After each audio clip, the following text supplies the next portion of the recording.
just because parts of your role can get replaced with AI and should get replaced with AI, that doesn't mean you're replaceable.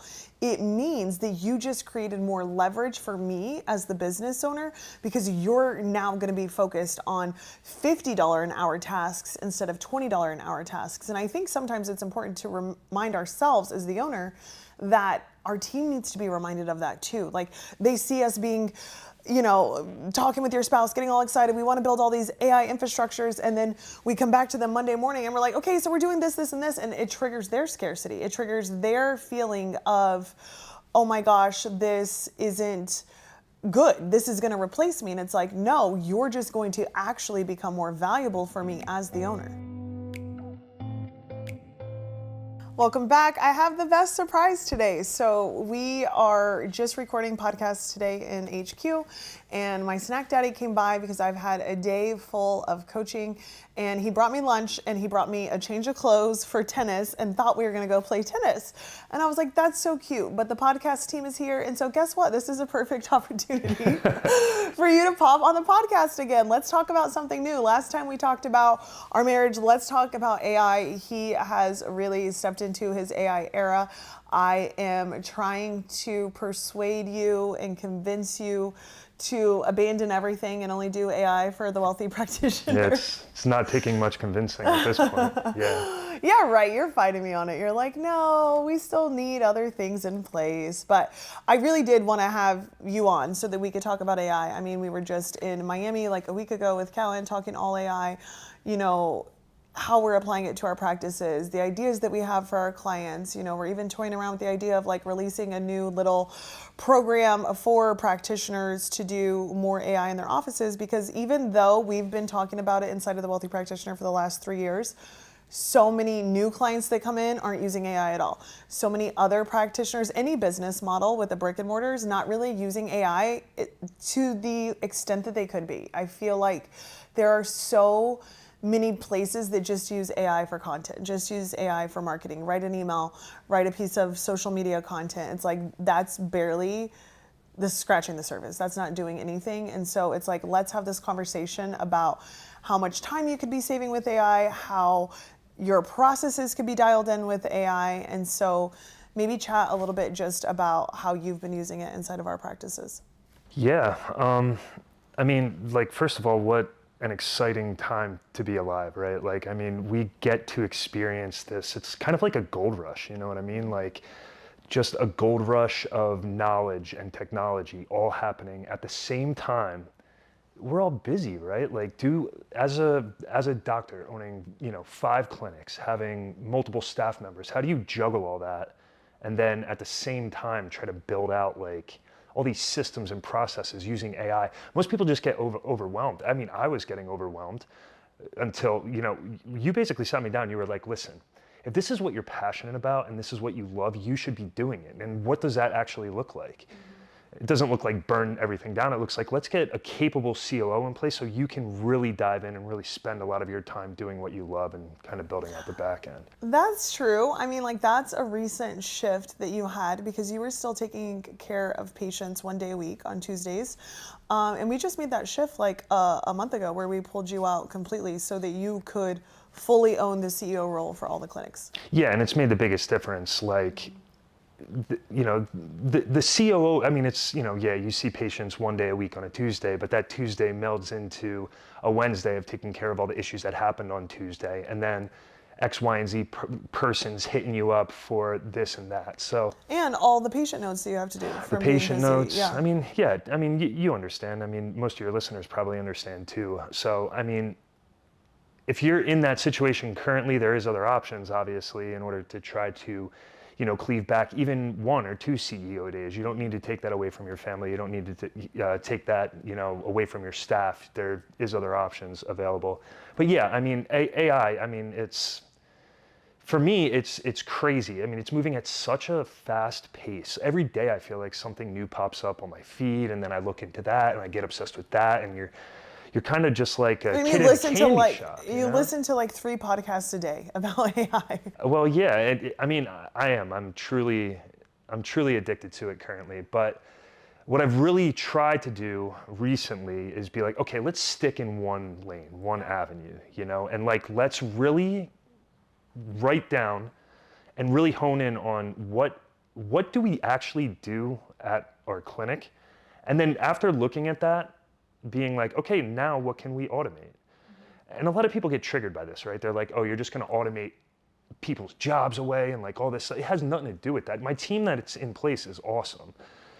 But if I could free up tasks that like a 2-year-old can do, then like, yeah, I'm obviously gonna do that. And that's gonna drive my organization forward. I can put them into different places and different roles that's gonna drive the organization forward. Well, and that just is too, like something that I talk about often inside of the Wealthy Practitioner is just because, and I tell my team this too, like just because parts of your role can get replaced with AI and should get replaced with AI, that doesn't mean you're replaceable. It means that you just created more leverage for me as the business owner because you're now going to be focused on $50 an hour tasks instead of $20 an hour tasks. And I think sometimes it's important to remind ourselves as the owner that our team needs to be reminded of that too. Like they see us being, you know, talking with your spouse, getting all excited. We want to build all these AI infrastructures. And then we come back to them Monday morning and we're like, okay, so we're doing this, this, and this. And it triggers their scarcity. It triggers their feeling of, oh my gosh, this isn't good. This is going to replace me. And it's like, no, you're just going to actually become more valuable for me as the owner.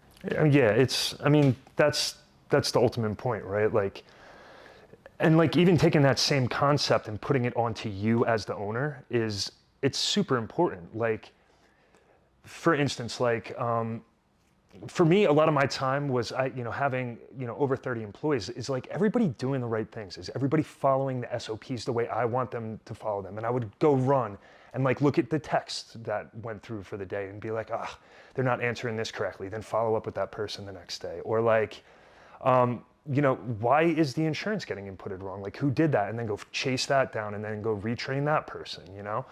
That's actually one of the automations that we're currently working on in the clinic. I didn't even know you could do this. So I fell down a rabbit hole with Claude, and I was talking to him, and I'm like, as a doctor or a practitioner, like, what is one way? Like, what does my staff really do? All the communication, all the EHR, EMR stuff, and then all the internal talk, not outgoing communication, internal communication. I would say that's probably 70, 80% of like the daily things that go on at my clinic, right? EHR, EMRs, they have an audit log. By law, they have to have an audit log. Every button that gets clicked by your staff member, by the doctor, every portion of a note, it all gets recorded into an audit log. And guess what? We can download that. So, I mean, that was a huge unlock for me. I mean, yes, it's a huge file, but you can download it as a TXT file, and you could drop that right into Cowork. What did my front desk staff click for the last month? What did my billers click for the last month? Okay, so this is so important. So let's stop here for a minute because one, if you have no idea what your team is working on, this is going to tell you what they're working on. If they're like, oh, I spent hours catching up and looking at the schedule, you can go in and audit their log and be like, well, that's not necessarily true.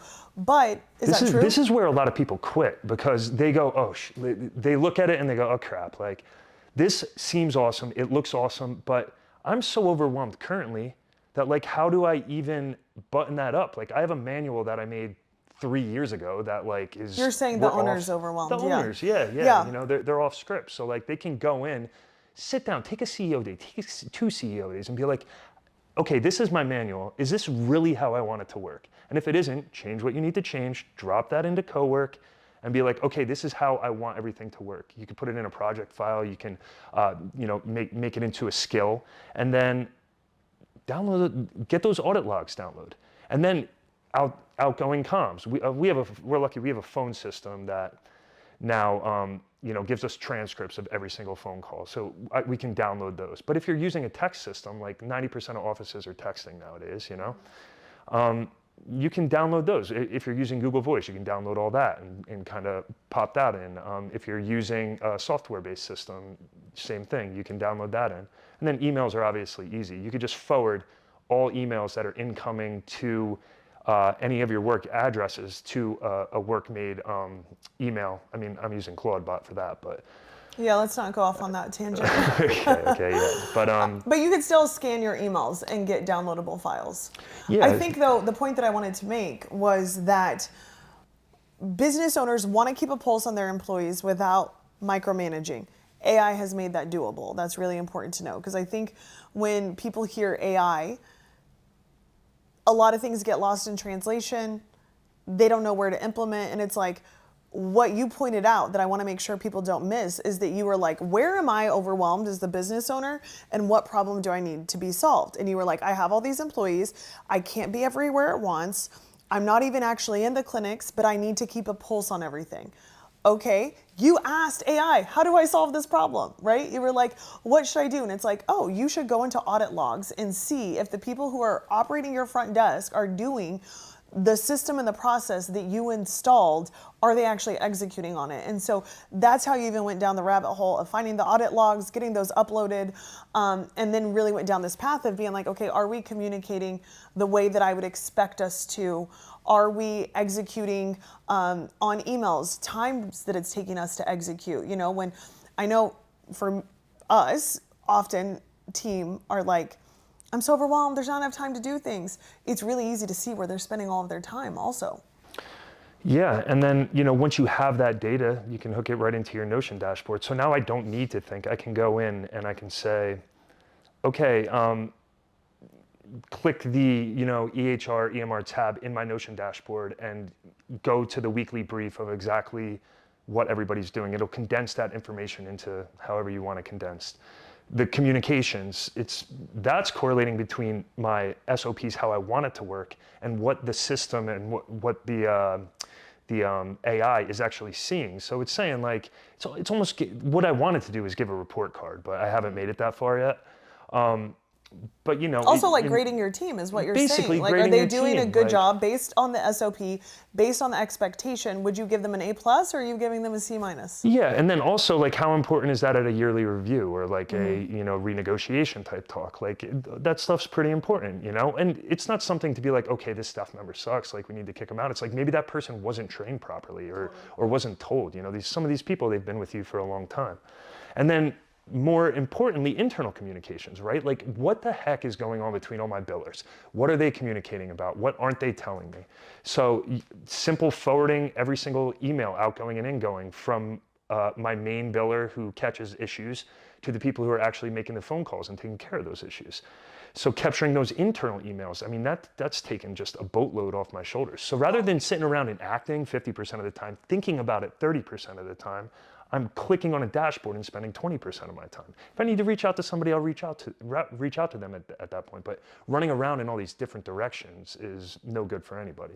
Well, I think too, because I shared with them on a recent podcast that you don't love systems and you're more the visionary. But like, this AI is helping you create the systems in addition to your COO, because now you have the idea and AI is doing some of the implementation for you and like executing on the tasks that you're telling it to, which is really important, because there's so many people, no matter how much I talk about SOPs. I mean, my own husband is like resistant to it because you don't love it. It's like not something you love. You don't want to sit down and create systems. Yeah, like who, like what, you guys out there like that? Like, I mean, who likes sitting down and coming up? I mean, I like good ideas for my business. That Yeah, because you're a visionary. Forward, but I don't want to sit down and type on a computer a 40-page document. You know what I'm saying? But like, for people who are always hearing, you need to create systems, you need to create systems. It's like, well, you finally have a tool that can do that. You know, for sure. It's like, look at the processes and then use AI to extract a better system that actually solves the problems that you have. And quickly,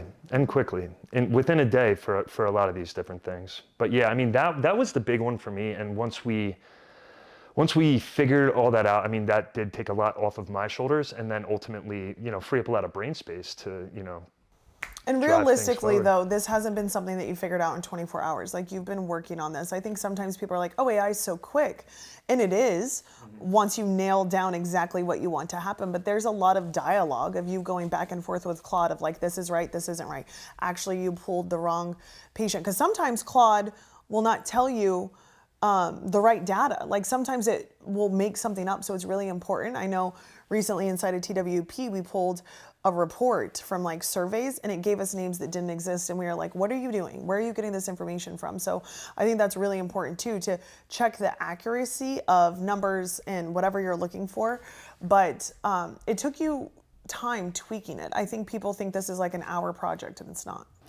Yeah, well, I mean, the new stuff is kind of learning with you. So, I mean, that's, it's learning the same time you're learning, but I feel like if you do mess with it enough, and it does learn your organization enough, and you figure out the setup, and you get through all that, and then you hammer on it hour after hour, day after day, it starts to learn at a rapid pace because it learns your organization. It knows your brand colors. It knows your how you like all your systems and processes in the background. And now it's starting to know, okay, well, damn, like this is an ongoing issue for you. So I can literally go in and be like, this is an ongoing issue. Can you figure something out overnight that was going to help me in the morning? I read it, and then I'm like, well, actually, that would help. Actually, that's complete crap. And then you tell it that it's complete. So now it knows. So it's a relationship, Well, so and even for some me, of the it is tasks that were taking a long time, I think of like the CAs going through like a reactivation spreadsheet, like, okay, this person left without scheduling, so we add them to the no future appointment list. But then it's like, okay, well, Claude can just do that for you now. It can look through and you can say, grab me a list of patients that haven't been in the last 20 days, the last 2 weeks, whatever it is. And I think it's things like that where I just want people to start thinking there's so many better ways to use it. I also know, like inside of TWP, obviously we've been talking about AI for 3 years, but Nikki recently recorded a training for people to integrate it with their QuickBooks, because people are always like not understanding what their overhead is. And it's like, you need real-time data to make different decisions about your finances and the way that you're spending money inside of your business. And, I'm not here to talk about like, do you feel safe connecting it to QuickBooks? That's your own decision to make. But the truth of the matter is AI is not going anywhere. So you just have to understand your personal risk tolerance with it. I also think there's ways to set it up to where it doesn't have access to change anything. It just reads the data that's already there. And I know even with some of the automations and integrations we've set up on the TWP side, and a lot of my financial dashboards that I recently built through Claude Cowork are attached to Stripe, but it's read only. They can't go in there, they can't change anything. And it's like, it's basically just extracting the Stripe report that Stripe would already give me. And it's showed me like failed payments that we would have missed because we didn't have the right automation set up. Yeah, very cool. And so it's just like, there's so much that you can do with it. And I think of all the ways in the practice, of course, but now I'm implementing stuff for TWP. And even just this week, the Goldmine challenge that we did, we gave them all access to ChatBDQ, and they're like mind blown with how accurate it is. They're mind blown with like how much it sounds like me. And it's like, yeah, because we took all of like years of my coaching and uploaded it to the back end so that it coaches and thinks just like me. And we gave it rules and we gave it regulations. And, that's one of the resources that we have for clients, but you can do the same thing with your patients. And even recently on an Expanders call, which is hilarious that you have on an Expanders sweatshirt today. Even recently, Brandy taught them how to create a Replit app for their patient resources. And it's just like, how can you elevate your experience with all of the things that you're able to create in real time, but apply that to your business? I think there's just no cap to what we can do. Yeah, I mean, your chat BDQ, for instance, my COO was like, man, how did you deal with your staff asking you the same questions over and over again? Then they forget it. I'm like, ding, ding, ding. We can make an internal chat BDQ that answers stupid questions. And now the rule is ask that thing before you ask me. And shout out to Callan too, because she's said that in the past as well. But I mean, even just that, for me, it's coming from a place of how do I free up time for smart people within my organization? We all have smart people that we love and we care about in the organization. How do we take whatever the biggest frustration point is? Can we automate it? Can we figure something out with AI in order to take that off their plate? Because if they are truly a good person within your organization, it's going to lift them up, which in turn is going to lift your organization up, right? So, and it's not even the things that frustrate them. Definitely start with that, but also the time intense things. Yeah. The time intense things can be shortened, and then all of a sudden you've freed up capacity in somebody's day to go out and figure out how to make you more money. Yeah, I mean, this is why it's so exciting, and it's such an exciting time to be alive. Because I mean, everybody's like, "Oh, like." If you're sitting at home right now thinking, "I'm so behind," right? Because that's what a lot of people think. It's like, bro, we are currently all in on the same playing field. It's like when the internet started, and those people were learning whatever the hell coding techniques it was. It's like probably all this stuff will be obsolete, but you will know how to talk to that. How you'll know the base. You can form the base, and everybody, large organizations, like they're all building a base right now. So you are currently on that playing field. You don't have to start behind. Totally. And I think of that, what's that podcast that you listen to that's all the billionaires? Oh, the All In podcast. The All In podcast. Yeah. Like one of the conversations they were having is that they now have like a token budget, which if you don't know, a token is inside of Claude, and it's basically your usage. Is that what you would say? Well, yeah, tokens, it's the energy expenditure base behind your But thing that costs money. Yeah. those guys now have a budget for that on their payroll as if it was another employee, and some of them, because they have thousands and hundreds of thousands of employees probably in some of their companies, are now looking at the usage and then also the ROI from that usage of how much they've been able to streamline their processes. Yeah, I mean, these big companies are burning through tokens like nobody's business. I mean, that's not going to be you. How much are you spending right now on Claude a month? Probably like $300-400, but I mean, me and my COO are hammering into it. We're on max plans on Claude, so I mean, that's just $200 a month, base fee. I just wanted to know because I wanted to. But then my Claude bot is the killer. That I thing wanted to is see if burning TWP through was beating you, and we are, because our budget's $500 a month. Yeah, well, you have Brandy, so I mean, that's seven. I'm pretty sure. I need to ask. I'm like, Brandy, what are you doing that's not in Claude anymore? Because I would be shocked. Well, yeah, you keep yelling at me that I'm trying to steal Brandy based off of I know. all the You guys get in conversations here and that we you start have. talking about AI, and I'm like, no. No, stay on task. We're in lunch. I'm like, okay. Yeah. Yeah, I think that it's such a good point that you made that you're not behind. And if you feel like that, that's a choice. You can dive in and start learning. You can watch YouTube videos about it, how to apply it. You can go in and just ask it, like you said, how can I apply this to my business? How can I accelerate? What things can I automate that I'm not even considering? If you think you're behind, go talk to the next 20 people you meet on the street, wherever. Your friends, your mom, your coworker, and anybody. Just go talk to them. And ask them what they're doing with it. Yeah, and talk to them about like one or two things that even I said today. Like, I mean, just go talk to them. I mean, that's really, you're in the 1% if you're even having conversations about it. Like, dive in, just dive in and start exploring it, because it really truly is fascinating, and it really isn't a scary thing that's going to outsource. No. I think it's going to make everything a lot better, but I mean. I love the way Callan explains it, where she's like, you need AI in your life so you can live more of your life. For sure. Like, AI is here to give us margin, and what a gift that is, What a gift, yeah. Mm-hmm. Okay, fun. I'm so excited that you were able to stop by and we were able to do this. If you guys think that we should make this a little series of how we're using it in our clinics, let me know. Like I said, we might be playing around with the idea of releasing something. If you are like, hey, I don't even know where to start with my team, go back and watch the team episode I did. You're gonna find that the strategists and the pioneers on your team are going to be excited about using AI. I said before that the builders are gonna be the ones replaced with AI. That is true, unless they ascend and become a strategist. So listen to that podcast episode if you haven't, and I'll see you next week.